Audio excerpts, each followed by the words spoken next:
Guna antisipasi terjadinya provokasi sama konflik antar partai, 3.000 personil TNI disiapkan untuk ngejaga kondusivitas di masa tenang yang bakal berlangsung pada tanggal 24 hingga 26 November.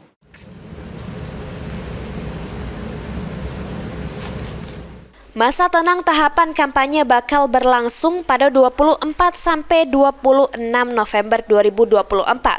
Setiap calon kepala daerah sama partai pendukung dilarang lakukan aktivitas kampanye selama masa tenang tersebut. Dan Rem 044 Garuda Dempo, Brigjen TNI Muhammad Thohir ngatoke, jero masa tenang diharap ke tidak ada kegiatan yang memprovokasi sehingga bisa nimbul ke permasalahan khususnya konflik antar partai. Sehingga pada masa tenang yang diharapkan berjalan dengan aman sama damai, TNI nyiap ke 3.000 personil untuk wilayah Sumsel. Jangan sampai menimbulkan kegiatan-kegiatan yang sifatnya dapat memprovokasi, kemudian dapat menimbulkan permasalahan, apalagi konflik antar partai. Kita harapkan pada masa tenang semua betul-betul smooth.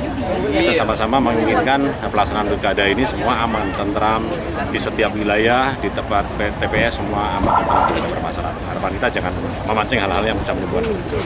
Artinya kalau misalnya memancing, kita sendiri mungkin siap. Kita siap, sampai dengan saat ini kita sudah siapkan personil yang tergelar di Sumsel kita sudah tergelar ya, di Akodim, masukan di Korem sudah kita siapkan semuanya.